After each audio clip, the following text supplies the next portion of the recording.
Bienvenue sur l'entreprise de demain, le podcast qui porte la voix des pionniers qui œuvrent à une entreprise conjuguant humain, impact et performance. Le podcast qui inspire les DRH, les dirigeants, les managers, qui leur donne envie et les clés pour agir. Je suis Delphine Zanelli, conférencière, formatrice et facilitatrice. Mon métier ? Faire de vos managers des leaders qui libèrent le potentiel de leurs équipes et stimulent la croissance de leur entreprise. Ce podcast n'est pas un mode d'emploi. Mon ambition, ici, est de poser les vrais sujets, ceux qui vous questionnent au quotidien, de les aborder avec des profils d'invités variés, d'apporter un regard nuancé et de proposer des clés d'action très concrètes. Libre à vous d'y piocher ce qui vous inspire et qui fait écho avec les problématiques que vous rencontrez dans le contexte de votre entreprise, pour faire de vos managers des leaders ou devenir le leader que vous voulez être.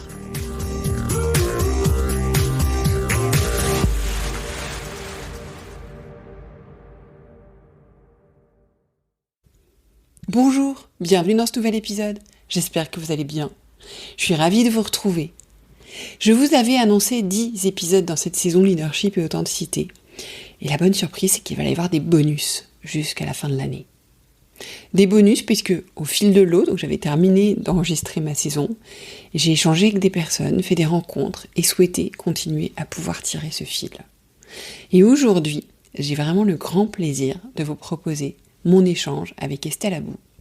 Estelle, vous la connaissez peut-être si vous êtes auditeur et auditrice de podcast. Elle est entre autres plein de choses. Elle est entre autres plein de choses hôte du podcast Réel. Par son podcast, elle, comme elle le dit, elle-même, elle veut donner la parole à celles et ceux qui soignent le monde, l'économie, l'autre et les générations futures, qui contribuent d'une manière ou d'une autre au monde de demain et à celui d'aujourd'hui. Et Estelle porte en elle cet engagement, cette volonté de faire sa part, d'agir sur ce sur quoi elle peut agir dans notre société et dans le monde. Vous l'entendrez beaucoup dans l'interview. C'est important de savoir qu'on l'a faite en septembre. C'est important pourquoi ? Parce que, inévitablement, Estelle fait beaucoup référence à la société, au monde qui nous entoure. Et le paysage a radicalement changé encore depuis notre échange début septembre. On dresse avec Estelle, enfin c'est surtout Estelle qui partage avec nous sa vision du leader. Et là encore c'est intéressant parce que sa vision arrive un peu comme une synthèse de tout ce qui a été évoqué avec les 10 leaders précédents que j'ai interviewés. Estelle a mené une vraie réflexion sur le sujet et finalement nous apporte un petit peu cette synthèse et vous verrez que je fais référence régulièrement aux épisodes précédents. Et surtout Estelle pose une question fondamentale. Est-ce que notre société souhaite encore des leaders ? Je vous propose d'écouter ces questions, d'écouter ces propositions, d'écouter notre échange absolument passionnant. Je vous souhaite un bon épisode. Bonjour Estelle. Bonjour Delphine. Merci d'être là avec moi, je suis vraiment ravie de te recevoir aujourd'hui. Merci à toi. Parce que ça fait quand même un petit moment qu'on se parle par les réseaux et du fait de nos podcasts. Exact. Mais je vais du coup te laisser te présenter pour les auditeurs et les auditrices. Écoute, c'est pas facile comme question, à chaque fois j'ai un peu de mal, parce que j'ai l'impression que ça bouge tous les jours. Écoute, je suis Estelle Abou, j'ai 41 ans depuis peu de temps. Je suis maman d'un petit garçon de 2 ans et demi. J'ai repris les activités de mon père à son décès il y a 1 an, en parallèle du podcast, podcast que j'avais également, que j'ai lancé il y a 6 ans, je crois, qui s'appelle Réel. Et ce podcast, je le faisais en parallèle de mon activité de conseil aux entreprises, on va dire ça comme ça, mais bon, ça pareil, je fais plusieurs trucs en même temps, j'ai toujours fait plein de choses en même temps. J'ai également, je suis tutrice à HEC Entrepreneur. Je tiens à parler d'HEC Entrepreneur parce que c'est une formation que j'ai faite en 2012. Je suis diplômée de 2012 après avoir fait du droit et une école de journalisme et un master en droit et administration de l'audiovisuel à la Sorbonne. Et récemment, je me rapprochais des activités de mon père, qui était un homme d'affaires. Et donc aujourd'hui, j'ai repris son entreprise. Et je rentrerai pas dans tous les détails parce que c'était un homme d'affaires. Donc il avait beaucoup d'activités. Et donc aujourd'hui, je te cache pas que mon rôle est plutôt un rôle de gestion. Je suis présidente de cette entreprise, donc avec tout ce qui va avec. Et en parallèle de cela, il avait des participations dans plusieurs structures qui sont elles-mêmes gérées par des hommes et des femmes formidables. Voilà. Alors, d'ailleurs, c'est intéressant parce que donc, tu racontes ce que tu ne racontes pas là, tu le racontes notamment dans un podcast. Tu as fait un podcast récemment sur le sujet, donc je mettrai les liens dans les notes de l'épisode si les personnes veulent mieux te connaître. Donc on va parler du sujet qui nous réunit aujourd'hui. À la fois, j'ai eu envie de t'interviewer à la fois en tant qu'Estelle, ton parcours, en tant qu'Estelle qui a repris justement l'entreprise familiale, et en tant que Estelle, hôte du podcast Réel, sur le leadership. Donc, selon toi, qu'est-ce que c'est selon toi le leadership ? Écoute, j'ai beaucoup réfléchi à cette question, puisque quand j'ai regardé ton podcast avec attention, j'ai analysé le terme de leadership et je me suis posé énormément de questions. Parce que tu vois, la question est simple et en même temps elle est très complexe. Donc tu as bien fait quand même d'utiliser ce sujet pour thématique de ton podcast, parce que ça mérite des thèses entières. Écoute, il y a les exemples qu'on connaît tous, je pense. On a tous des exemples de leaders autour de nous qui nous inspirent. Et après, il y a un peu la théorie. Donc c'est un mix des deux. Comme toi, je le crois, je suis plutôt quelqu'un du terrain. J'aime pas trop la théorie, j'aime pas trop justement les thèses et compagnie. Donc il faut essayer d'être moins analytique et un peu plus concret. Pour moi, le leader, c'est avant tout un guide.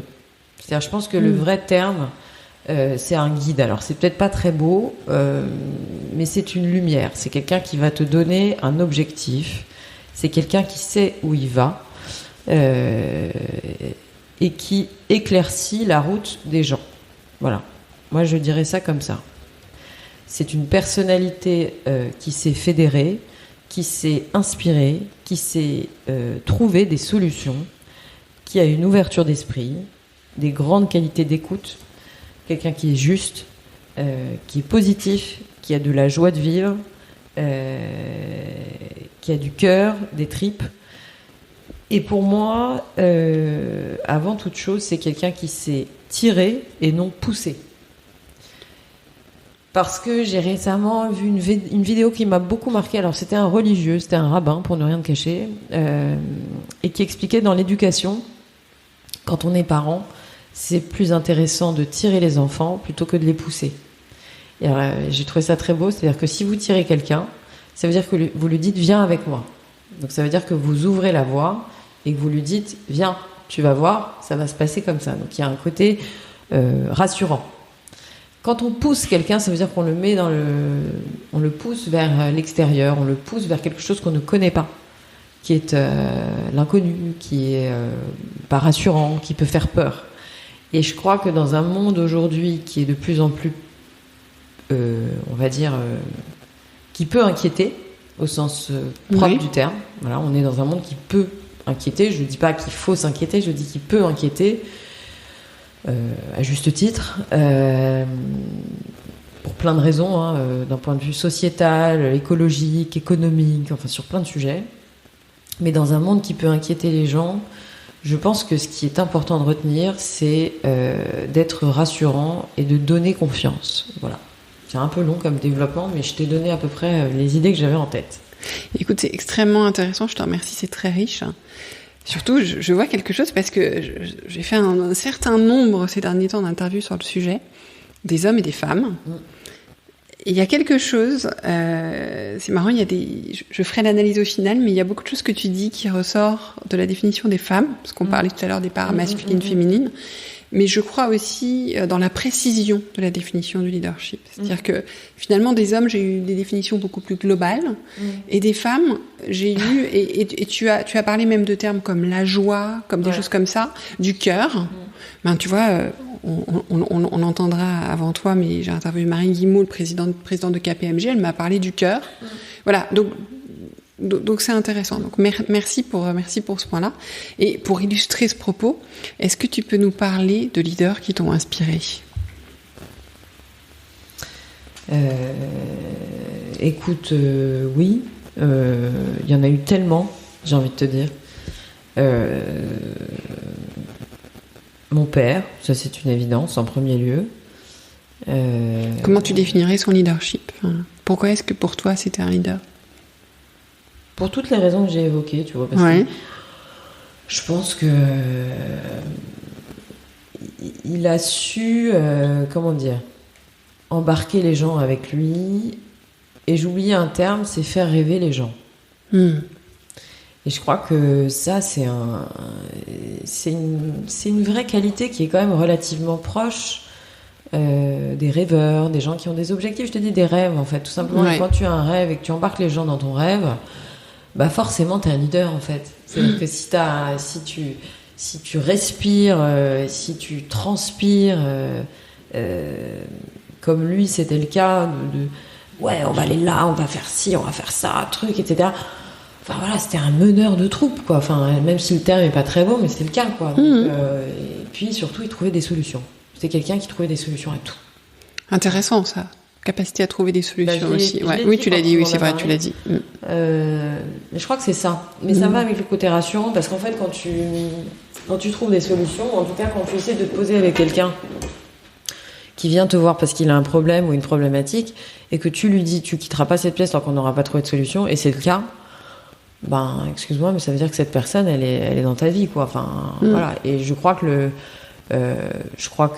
pourquoi je évoque mon père, parce qu'il a marqué des gens autant professionnellement qu'amicalement, que sentimentalement. Enfin, si tu l'as rencontré, tu peux pas l'oublier, quoi. Que ce soit une fois, 100 fois, ou tous les jours, il a marqué tout le monde. Donc après, c'était un personnage, hein. Donc il avait un caractère bien trempé, mais voilà, je crois vraiment que c'est cette histoire de cœur, d'empathie, d'écoute et de feeling, surtout. C'est cet instinct impressionnant, tu vois, parce que j'ai un jour vu quelque chose de très intéressant, c'est la capacité à détecter les signaux faibles. Et je crois que, tu vois, un leader qui a une vision, parce que pour moi un leader il doit avoir une vision, encore une fois on tombe un peu dans la théorie, mais je te cache pas que c'est vraiment très très vrai, c'est-à-dire que souvent les problématiques en entreprise, et je l'ai vu et je l'ai entendu, c'est des gens qui savent pas où ils vont. C'est-à-dire que quand il y a un problème dans l'entreprise, c'est qu'ils se disent, attends, est-ce que la stratégie est claire, est-ce que je sais vraiment ce qu'on me dit, est-ce que on va pas me donner un pouvoir dans une main et puis me le reprendre de l'autre. Et tu vois, quand t'as quelqu'un qui sait où il va, et qui a ce truc de dire, ben là ça sent mauvais, tu vois. Ça aussi c'est un grand, je pense que c'est une des qualités intrinsèques du leader, c'est de dire, je détecte un signe faible. C'est bête, mais c'est vrai. C'est-à-dire que de savoir dire, là ça sent pas bon. Tu vois, c'est bête, mais je revois encore mon père dans une salle, il savait la personne qui allait pas bien.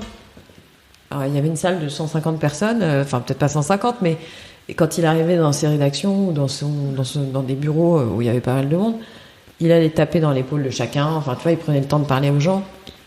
Et il disait, oula, toi tu fais la tronche, qu'est-ce qui se passe? Il avait vu juste. Donc, ça, je pense que pareil, c'est malheureusement dans le leadership, il y a autant d'innés, il y a un peu d'acquis, mais il y a quand même beaucoup d'innés, quoi.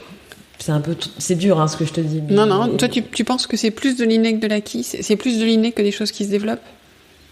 Je crois que c'est nos parents. Je crois que c'est les parents qui... Enfin, c'est le modèle éducatif, c'est ton parcours d'enfant.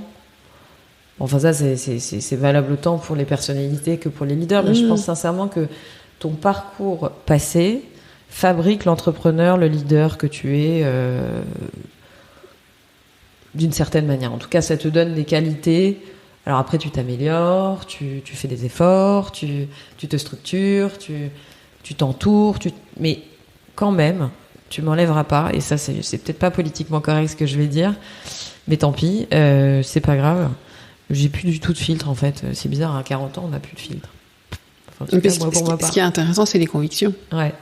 Non, mais en fait, je vais te dire un truc très sincère. Quand je fais passer les jurys, les entretiens de sélection à HEC Entrepreneur, donc en fait c'est des jeunes qui viennent faire HEC Entrepreneur, et donc on est des jurys, et ils sont devant nous et ils arrivent. C'est pour ça que j'aime pas les entretiens en visio et je voudrais qu'ils s'arrêtent avec ces visios parce que je trouve ça absurde et j'ai besoin de sentir les gens, la prestance, les énergies. Et quand quelqu'un rentre dans la pièce, je me dis ok, tu vois.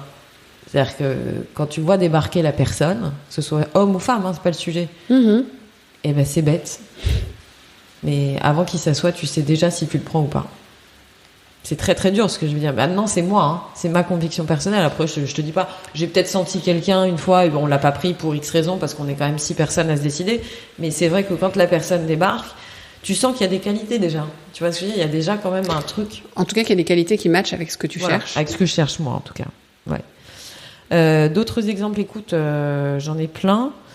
Le grand rabbin de France, c'est certain, Chaim Corsia. Ça, c'est un vrai leader. Parce qu'il est capable de faire ce que j'appelle l'hélicoptère, c'est-à-dire que tu es capable d'aller dans le détail complet. Je l'ai vu assister à des enterrements avec 10 personnes, enfin avec très peu de monde, ou à des grandes conférences, rencontrer le pape, etc. Enfin, tu vois, c'est des gens qui sont capables de faire des trucs complètement surprenants. Et de s'adapter à des personnes extrêmement différentes. Exactement. À des contextes, et en connexion avec eux. Voilà. Eux-mêmes et en connexion avec eux. Pareil, tu vois, ça c'est aussi un truc, c'est les gens qui sont capables d'être les mêmes avec tout le monde.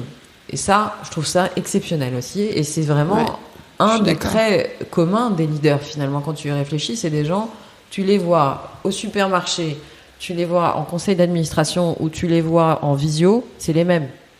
Ils vont s'adresser à la caissière du supermarché de la même manière qu'ils vont s'adresser aux gens avec lesquels ils vont bosser. Et ça, pareil, c'est des gens, ils sont identiques dans leurs différents milieux de vie, quoi. Les femmes maintenant, il y a des femmes leaders, mais pour ne rien te cacher, j'ai pas des masses d'exemples, c'est très triste, mais j'ai pas des masses d'exemples de femmes leaders parce que moi, quand j'ai bossé à l'époque, avant d'être indépendante et quand j'étais salariée, les femmes que j'ai rencontrées, elles étaient pas forcément très leadeuses, quoi. Ouais. Mais et dans la vie de tous les jours aujourd'hui, même des gens que tu observes ou que tu rencontres même de façon éphémère les aussi. mamans. Ma maman, bien sûr. Tu vas croire que c'est une interview un peu enfantine, mais pas tant que ça, parce que c'est une réflexion profonde que je mène et c'est vrai que je pense que les problèmes ou les problématiques, on va dire ça comme ça, ou en tout cas les grandes questions, les grands sujets des entreprises sont intrinsèquement liés aux sujets sociétaux qui concernent la fin d'un modèle que nous avons connu depuis des dizaines et des dizaines d'années, à savoir la cellule familiale. Donc c'est pour ça que je me permets ce rapprochement qui est peut-être complètement ubuesque, mais honnêtement, je suis obligée de faire ce lien parce que je le pense sincèrement. Et je crois que les modifications du foyer et de la cellule familiale sont à prendre en miroir, je dirais, pour essayer de comprendre les problématiques intérieures à l'entreprise. Je te dis pas que c'est une photocopie ou autre, mais je dis juste que la famille a changé, la société a changé, l'entreprise change de fait, mais il faut pas qu'on prenne un problème, puis l'autre. C'est-à-dire qu'il faut essayer de mettre tout ça en miroir.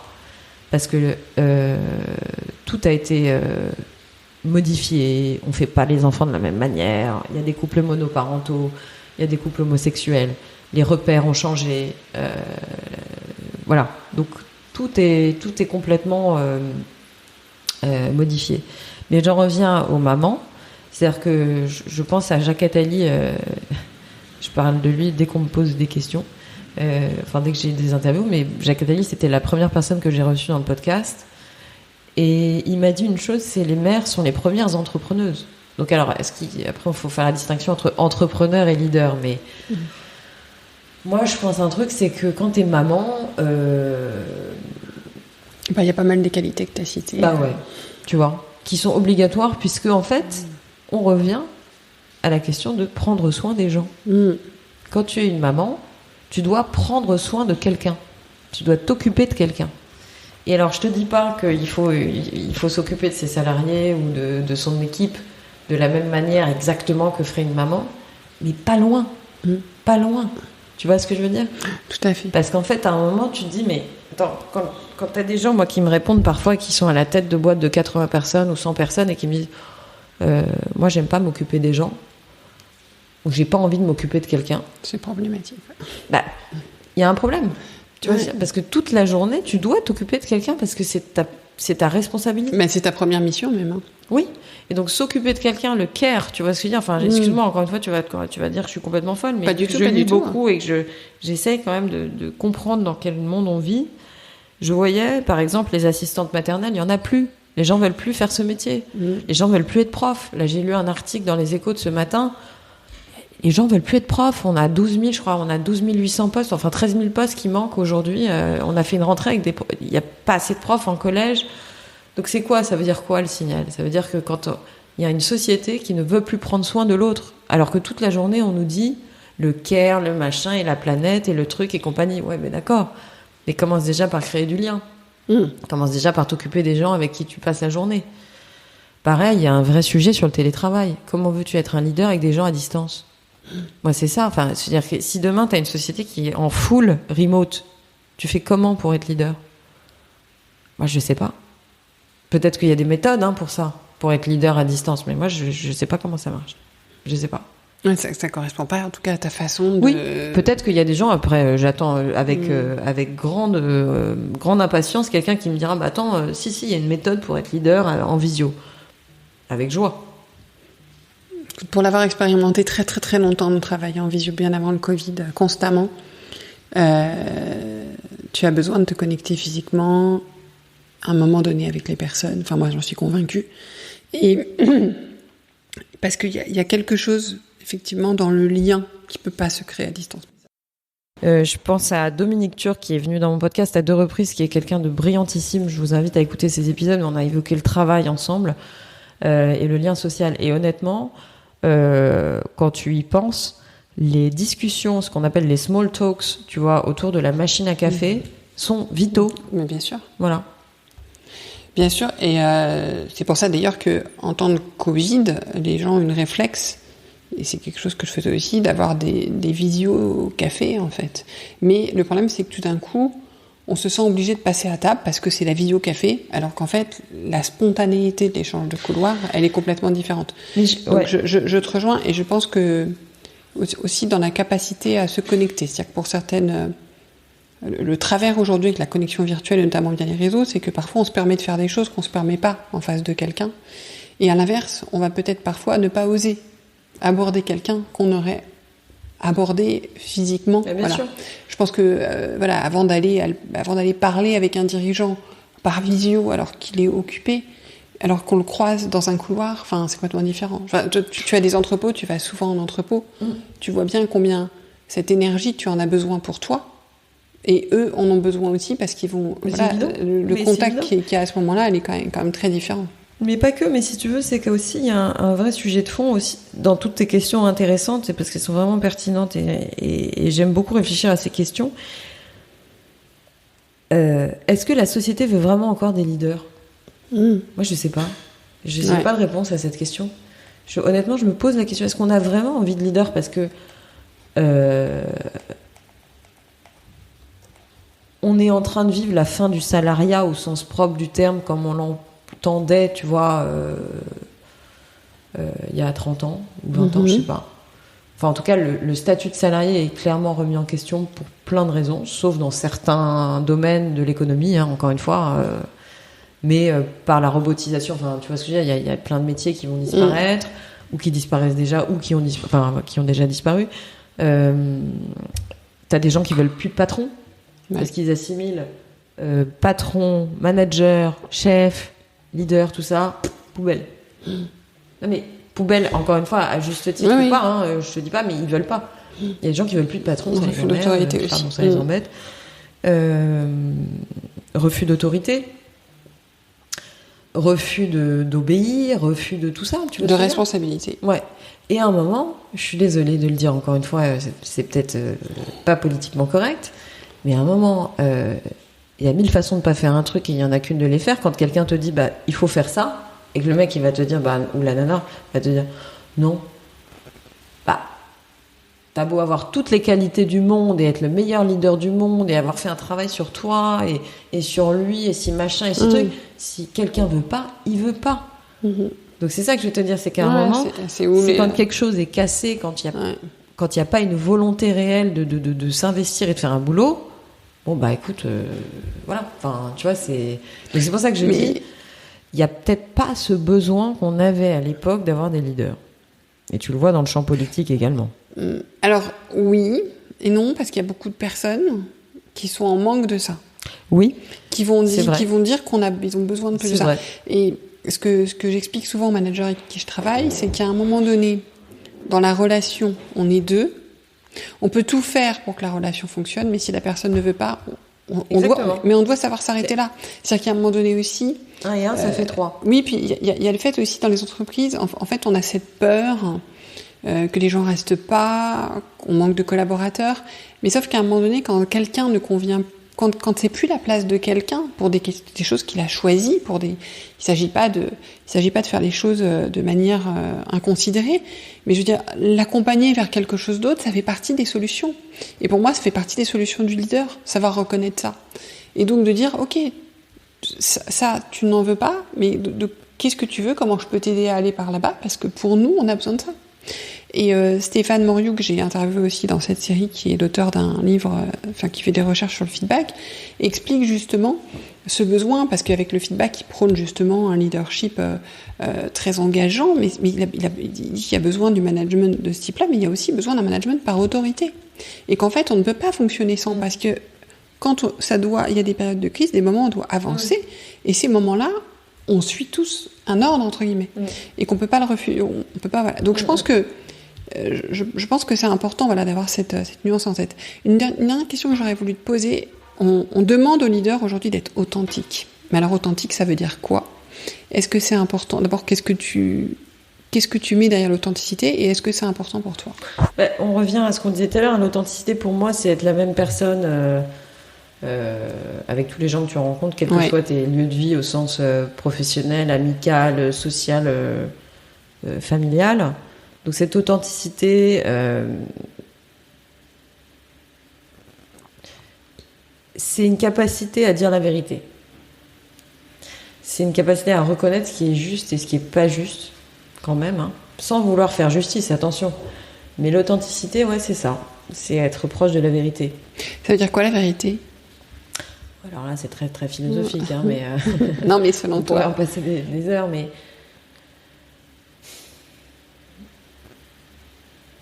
Il y a plusieurs vérités, alors ok, tout ça, etc. Mais quand quelqu'un déconne en fait. Oui, donc c'est de dire les choses telles qu'elles sont. C'est de dire les choses telles qu'elles sont, c'est de ne pas passer par 4 chemins parce que ça fait perdre du temps à tout le monde. C'est d'être assez parfois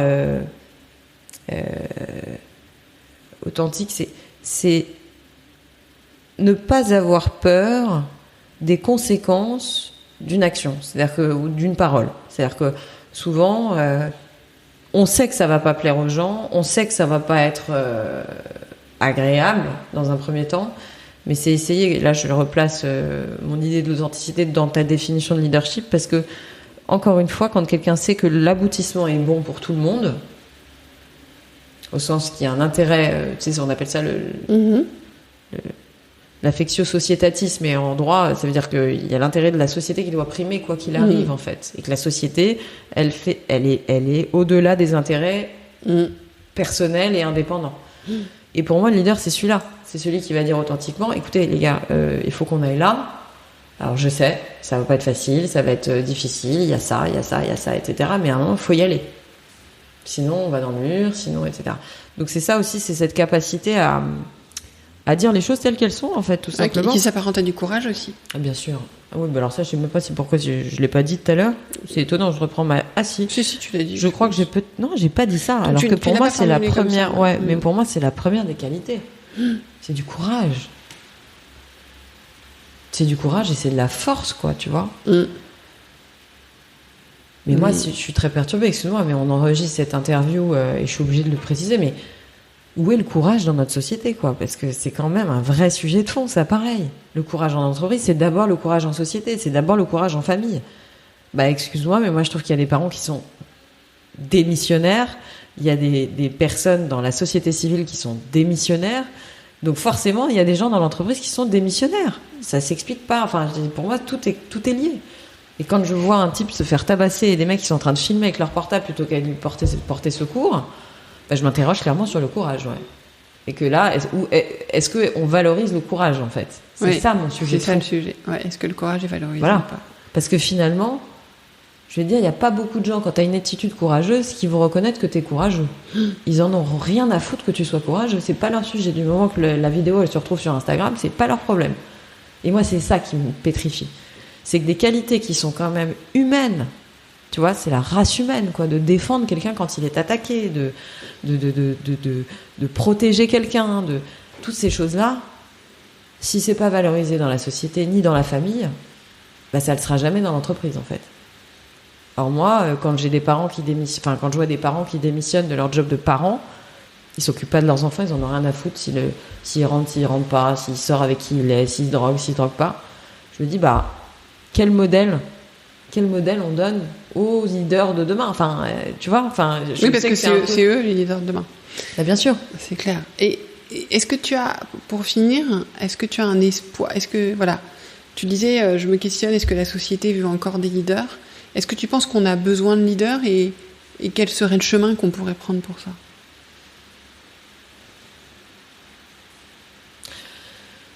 Alors oui, on aura toujours besoin de leaders parce que historiquement il y a toujours eu des leaders, donc je vois pas pourquoi on effacerait plus de... Allez, si on est régi par l'Ancien Testament, mais on est pas presque 6000 ans.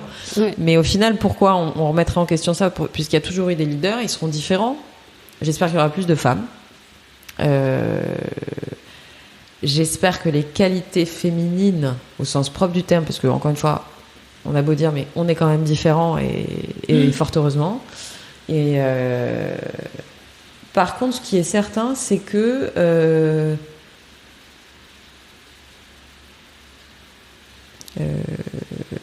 répète la question, parce qu'il y avait une deuxième partie dans ta question. Est-ce qu'on a encore envie de leader ?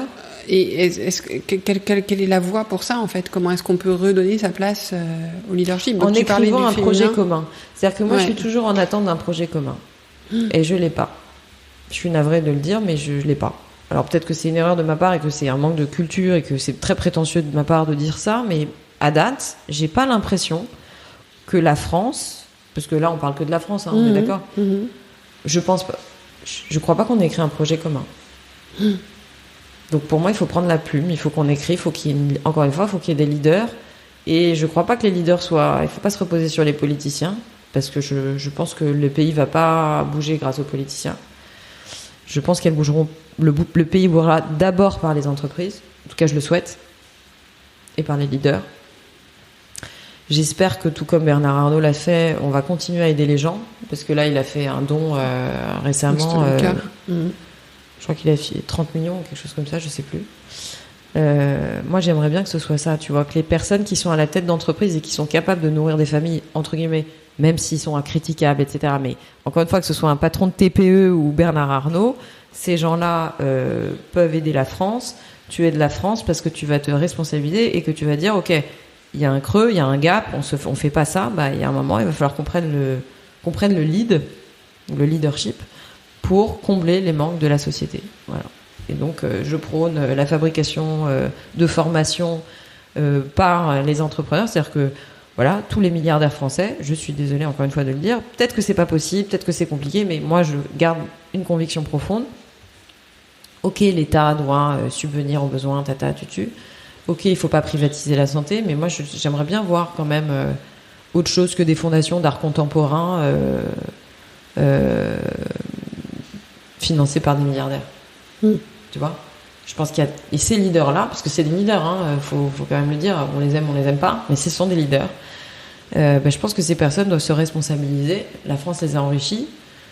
Il faut rendre les choses, ils le font bien d'une certaine manière, mais il faut le faire encore plus. Voilà.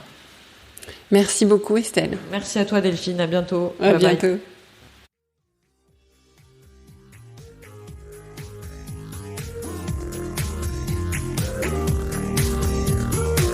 Merci de nous avoir écoutés jusqu'au bout. C'est sans doute que l'épisode vous a plu. Merci alors de le partager à 2 personnes autour de vous et de mettre une note et un commentaire sur Apple Podcast ou Spotify. C'est ce qui nous fait ressortir dans les classements, permet au podcast de grandir, de profiter au plus grand nombre, et puis ça m'encourage aussi.